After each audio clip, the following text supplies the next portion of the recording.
I used to believe that if you worked hard, stayed quiet, and did everything right, things would eventually fall into place. That belief carried me through sleepless nights, minimum wage jobs, and years of swallowing resentment I didn't know how to name. It carried me through childhood, through high school, and into the thin, hopeful idea of a future I had built piece by piece in my head. It also made the betrayal hurt a lot more when it finally came. I'm the older sibling. The responsible one. The one who never needed reminding to do homework, who didn't rebel, who didn't ask for much. My parents loved to tell people how proud they were of me, how easy I was to raise. I wore that label like a badge of honor back then. My sister, on the other hand, was the dreamer. She wanted everything loud, big, and beautiful. She cried easily, loved fiercely, and demanded attention the way some people demand oxygen. If she wanted something, the entire household felt it until she got her way. I learned early on that my role wasn't to compete. It was to adjust.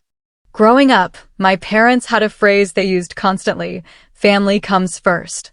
It sounded noble, warm, unquestionable.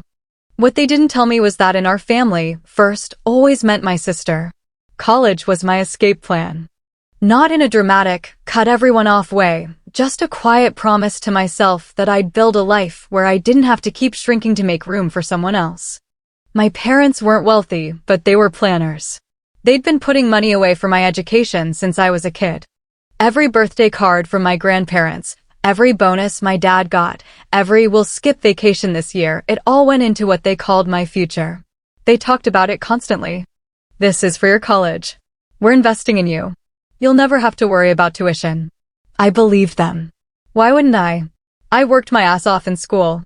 Straight A's. Honors classes. Scholarships. I got into a good university, not Ivy League, but solid, respected, and expensive enough that the savings actually mattered. The plan was simple: scholarships plus savings equals manageable loans. I'd graduate without drowning. I even chose a less flashy school because it made financial sense. My parents praised me for being mature. Looking back, I think that was the moment they decided I wouldn't need the money as much as she would. My sister met her fiancé when she was 23. From day one, it was fireworks. Engagement within a year. Pinterest boards. Wedding planners. Color palettes. Venue tours. My parents were ecstatic. She's always dreamed of a big wedding, my mom said more times than I can count.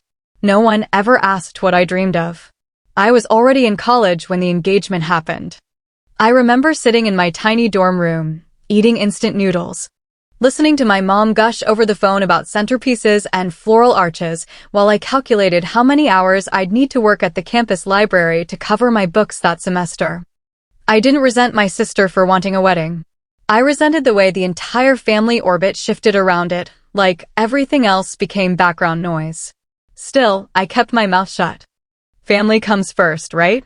The discovery didn't happen in some dramatic confrontation. It happened in a group chat.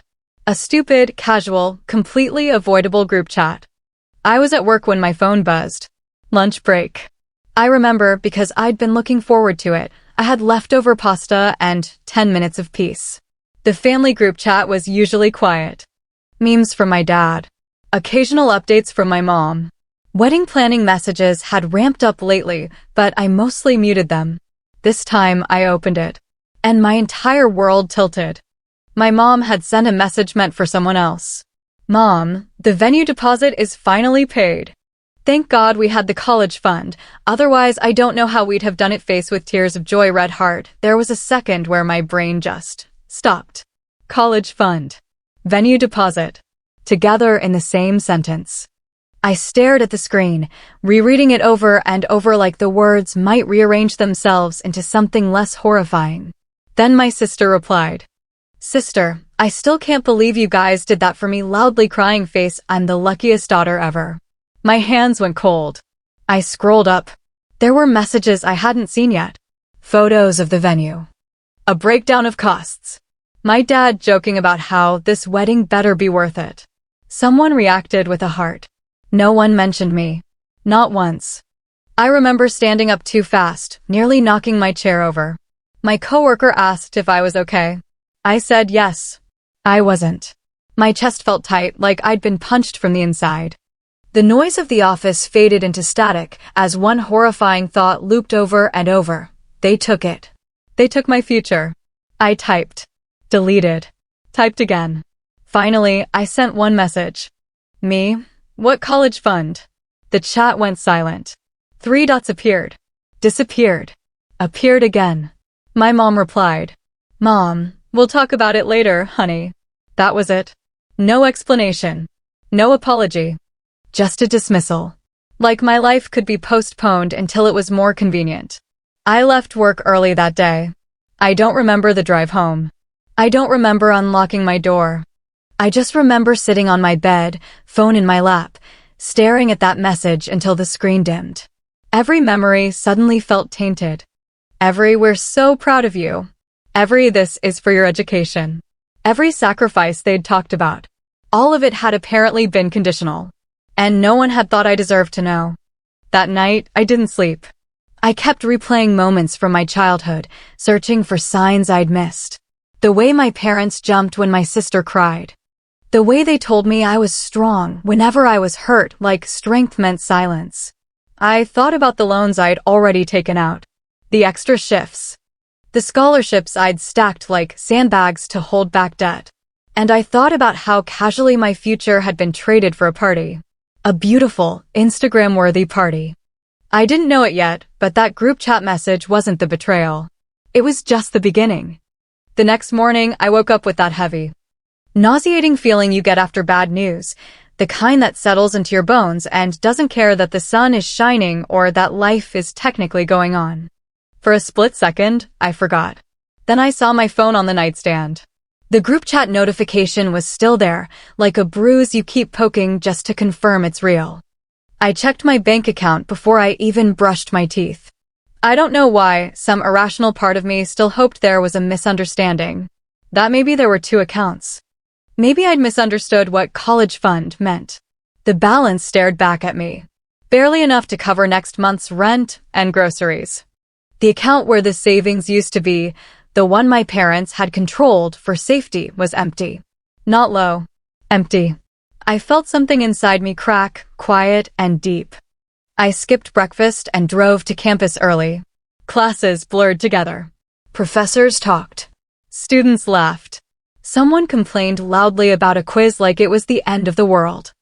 I wanted to scream at them that they didn't know what real loss felt like. Between classes, I sat in the library and pulled up my tuition statement. The numbers hadn't changed, but my relationship to them had. That money was supposed to cover next semester. And the one after that. It was supposed to be the difference between manageable debt and lifelong panic. Now it was floral arrangements and chair rentals. I emailed financial aid. I asked about emergency options. About payment plans. About anything. The response was polite and devastating. Unfortunately, additional aid is limited. I stared at the screen until the words lost meaning. Around noon, my sister posted on Instagram. A photo of her at the venue, arms thrown wide, sunlight pouring through stained glass windows. The caption read, "When your dreams start becoming real, ring sparkles, #blessed #family." My throat tightened. I didn't like the person I became in that moment. Bitter. Angry. Small. But I couldn't look away. My parents didn't call me that day. Or the next. I waited. Part of me hoped they were preparing some explanation that would make it hurt less. Some plan to replace the money. Some acknowledgement that they'd crossed a line. Instead, they acted like nothing had happened. My mom sent me a meme about stress eating. My dad forwarded a link to a news article I didn't read. On the 3rd day, I called them. My hands were shaking so badly I had to put the phone on speaker and rest it on the table. My mom answered cheerfully. "Hi, sweetheart." I didn't respond. "Hello," she said, the cheer dimming. "Did you use my college fund to pay for the wedding?" I asked. There it was. No emojis. No softening. Silence. Then my dad's voice, low and careful, like he was defusing a bomb. "We thought it would be better to talk about this in person." My jaw clenched. "So that's a yes." "It's not that simple," my mom said quickly. "We didn't use it, exactly. We reallocated it." Reallocated. Like I was a budget category. You took money that was promised to me, I said. Without telling me. We knew you'd be upset, she replied, as if that justified it. The conversation spiraled fast. They talked about deposits. About how expensive weddings are now. About how my sister had already sent out save the dates. Did it occur to you to ask me? I asked. There was a pause. My dad sighed. We didn't think you'd say yes. That was the moment I realized they'd known exactly what they were doing. They hadn't forgotten me. They'd decided I was expendable. I drove home that weekend because I needed to look them in the eye. Because phone calls leave too much room for excuses. The house looked the same. The same faded welcome mat. The same family photos lining the hallway. Except now I noticed how many of them featured my sister at the center. My mom hugged me too tightly when I walked in. My dad avoided my eyes. My sister wasn't there yet. Good. We sat at the kitchen table, the same one where they'd helped me with homework, where they'd promised me that education mattered, that they'd always support me. My mom clasped her hands together. We didn't mean to hurt you. I laughed, a sharp, broken sound that surprised even me. You stole from me. That's not fair, she said immediately. We raised you. We sacrificed for you. And this was part of that, I shot back. This money was part of that sacrifice. My dad finally looked up. You're strong, he said. You'll figure it out. There it was. The compliment that had always been a cage. So because I'm strong, I get less? I asked. Is that how this works? They exchanged a look. We just needed you to understand, my mom said softly, that your sister only gets married once. And I only get one chance to not drown in debt, I replied. She frowned. That's dramatic. Something inside me snapped. You didn't even tell me, I said. I found out in a group chat. Like a joke. My dad rubbed his temples. We were going to explain. When? I demanded. After the wedding? After I drop out? No one answered. When my sister arrived later that afternoon, everything shifted. She burst in full of energy, talking about table linens and cake tastings. She stopped short when she saw my face. What's wrong? She asked. I looked at her, really looked. She was glowing. Happy. Excited. Surrounded by support. And standing in the wreckage of my future. You tell me, I said. Did you know? Her smile faltered. Well, she said slowly. Mom mentioned it was coming from the college fund, but what? I demanded. But I thought you were okay with it. The room went quiet. You thought I was okay with losing my education? I asked. She shrugged, uncomfortable. I mean, family comes first, right? The phrase landed like a slap. My mom nodded. That's what we've always taught you. I stood up so fast my chair scraped loudly against the floor. No, I said. You taught me to come last. No one stopped me when I walked out. And that hurt almost as much as everything else. I didn't drive back to campus right away. I sat in my car for almost an hour, parked down the street from my parents' house, gripping the steering wheel like it was the only thing anchoring me to reality. My hands were numb. My throat hurt from holding in words I hadn't said because I knew, deep down, they wouldn't land anyway. I kept replaying my sister's voice in my head. I thought you were okay with it. The casualness of it was what hurt the most. Not anger. Not cruelty. Just assumption. Like my life was flexible, adjustable, something that could be bent around her happiness without snapping. I eventually drove back to my apartment, but home didn't feel like the right word anymore. It was just a place where my stuff lived. I collapsed onto the couch and stared at the ceiling until it got dark. That night, my phone started buzzing. One message, then another, then 3 more. Family group chat. I opened it with a knot in my stomach. Mom, we hate that you left like that. Dad, we're disappointed that you couldn't be more understanding. Disappointed. I hadn't even responded yet, and they were already framing this as my failure. Then my sister chimed in. Sister, I feel really attacked right now. This was supposed to be a happy time. I stared at the screen, disbelief washing over me. Attacked. I typed a response. Deleted it. Typed again. Finally, I sent. You used money that wasn't yours. That was meant for my education. I found out by accident. I'm allowed to be upset. The typing bubble appeared under my mom's name almost immediately. Mom, we didn't realize you were so attached to that money. I actually laughed out loud. Attached. Like it was a sweater I'd misplaced. Me, it's my tuition. Not an accessory. There was a long pause. Then my dad sent, Dad, we just thought you'd be more flexible. You've always been mature. There it was again. That word. Mature. Every time they used it, it felt like a shovel pushing more dirt onto me. Me, being mature doesn't mean being disposable. No one replied for several minutes. When my mom finally did, her message was longer. Mom, we're sorry you're feeling hurt. But we're in too deep now. The deposits are paid. Invitations are out. We can't just undo this. I read it 3 times. They weren't sorry for what they'd done. They were sorry I was inconveniently emotional about it. Me, so what's the plan for my tuition? Another pause. Then, Mom, we thought you could take out loans. My chest tightened. I already have loans, I muttered to myself, even though they couldn't hear me. Me, I chose my school based on that fund. Dad, lots of people have loans. You'll manage. That was the moment the conversation stopped being about money. It became about value. The next few days were a blur of stress emails, budget spreadsheets, and sleepless nights. I picked up extra shifts. I started skipping meals without really meaning to.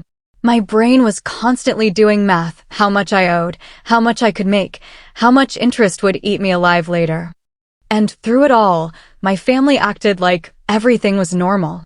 Wedding updates continued in the group chat. Dress fittings. Menu tastings. Seating charts. I muted the chat, but screenshots still found their way to me through my sister's Instagram stories. Her smile felt like salt in a wound I couldn't cover. One afternoon, my mom called me out of the blue. I've been thinking, she said, her tone gentle, rehearsed. Maybe we can help a little. Hope flared in my chest before I could stop it. How? I asked. Well, she continued, we could cover your books next semester. My grip tightened on the phone. My books, I repeated. Yes, that would help, right? I closed my eyes. You took tens of thousands of dollars, I said. And you're offering textbooks. She sounded offended. We're doing the best we can. No, I replied quietly. You're doing the best you want to. Her voice hardened. You're being ungrateful. There it was. The accusation that always came when I didn't play my part. I'm being honest, I said. There's a difference. She hung up on me. The confrontation didn't end there.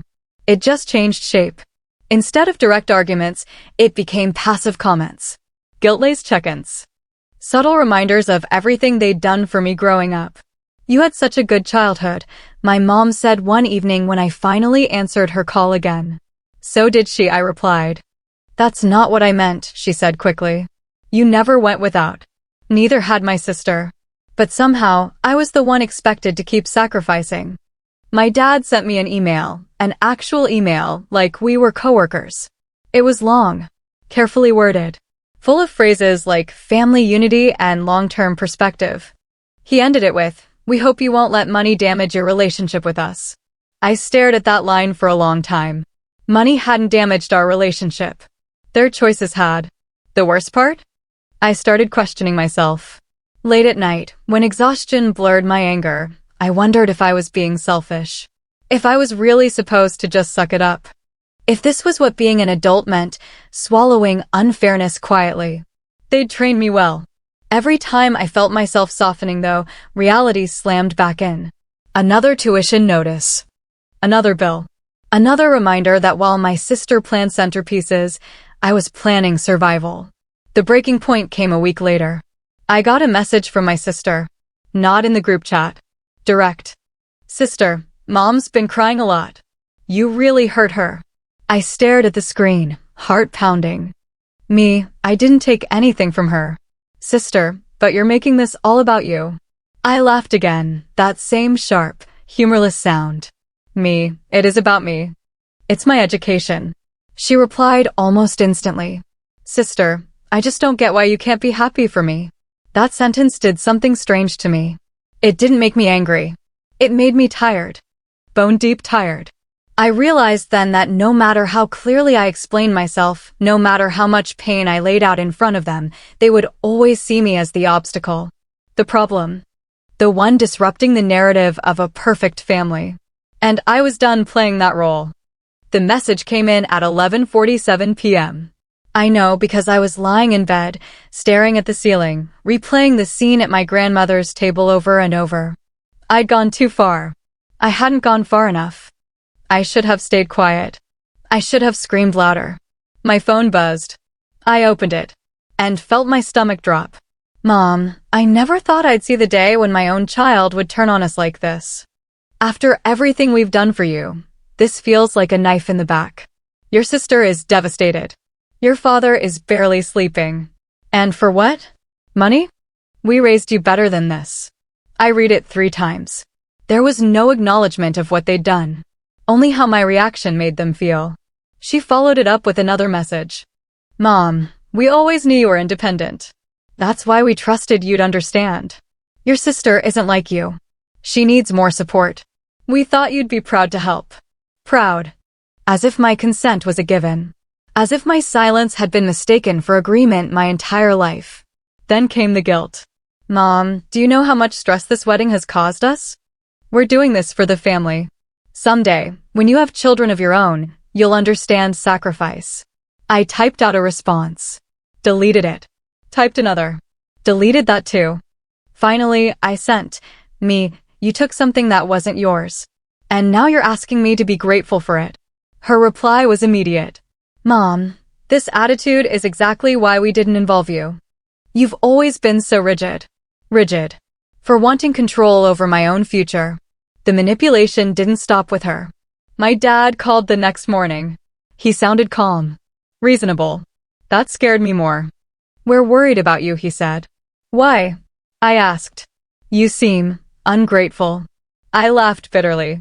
There it is. You don't see the full picture, he continued.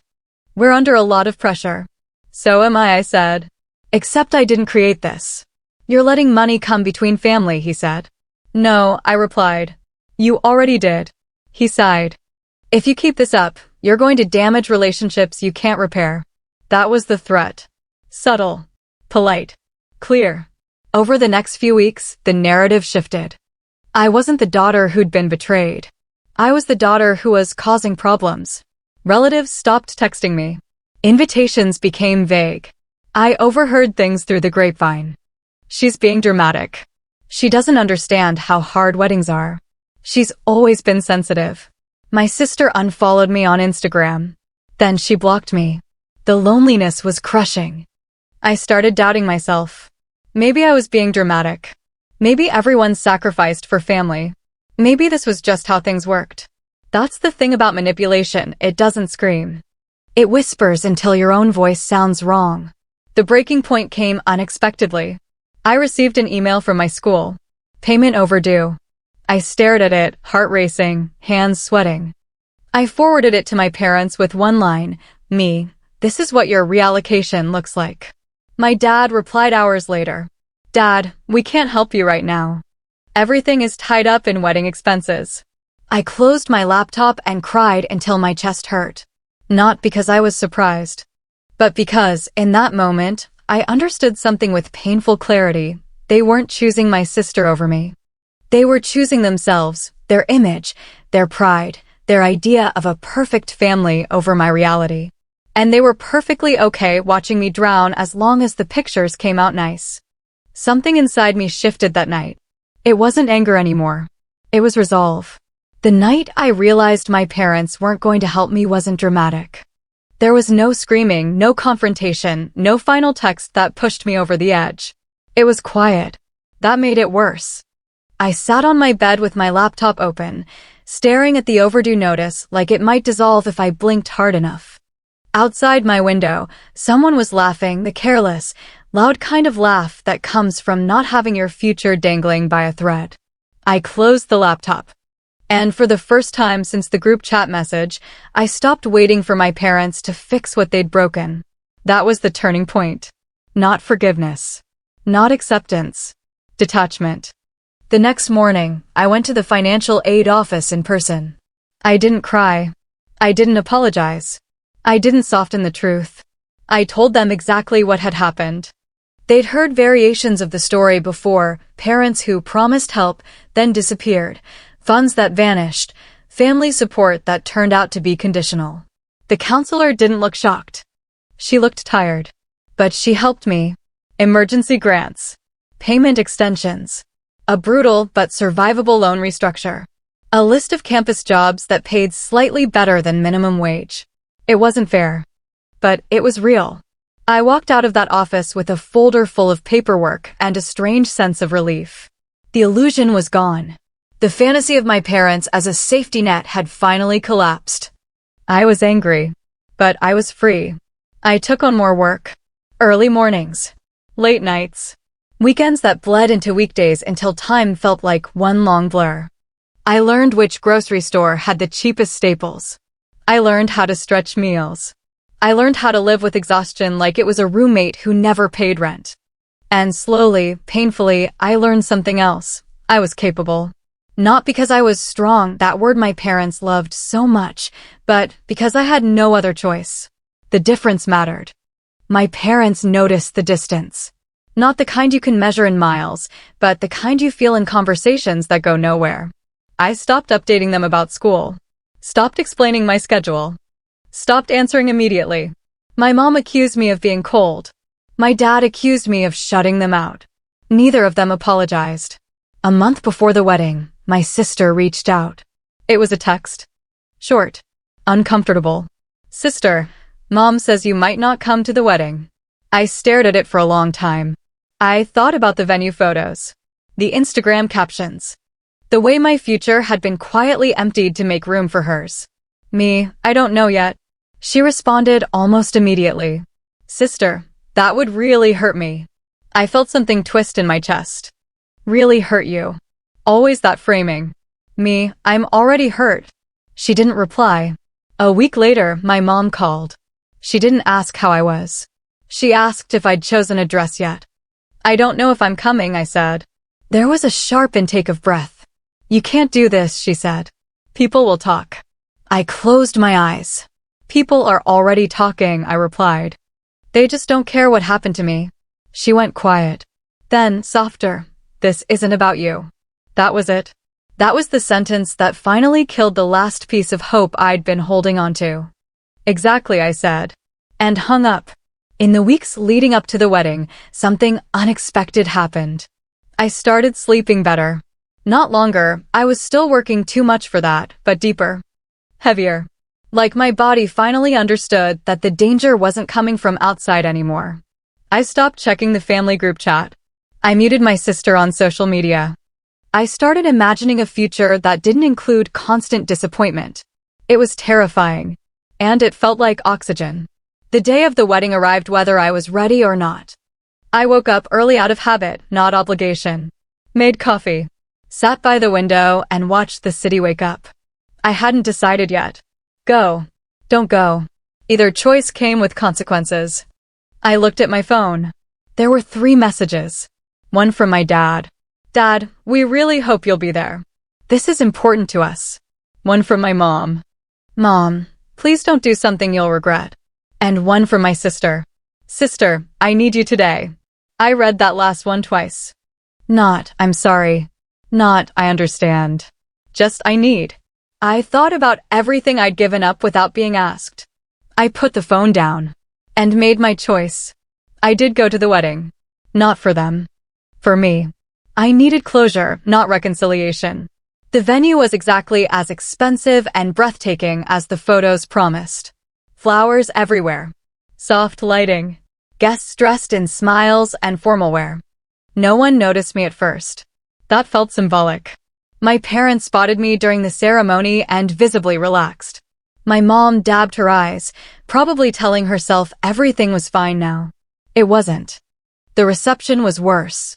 People congratulated my parents for pulling it all together, for supporting their daughter's dream, for being such a loving family. I smiled politely. I didn't correct them. Not yet. Dinner passed in a blur. Then came the speeches. My father stood up first. He talked about sacrifice, about love, about how family shows up when it matters. I felt my jaw tighten.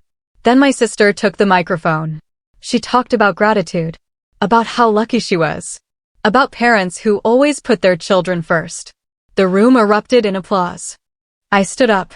The sound of my chair scraping against the floor cut through the noise. Every head turned. My sister froze. My parents looked horrified. I walked to the microphone. My hands were steady. That surprised me. I wasn't planning on speaking, I said. But I think it's important that the truth gets to exist in this room too. A murmur rippled through the guests. I love my sister, I continued. And I wish her happiness. But I need people to understand what this wedding cost. My mom whispered my name sharply. I didn't stop. My parents paid for this wedding using the money they'd saved for my education. Without telling me. Without asking. Without a plan for how I'd continue school. Gasps. My father stood up. This is inappropriate.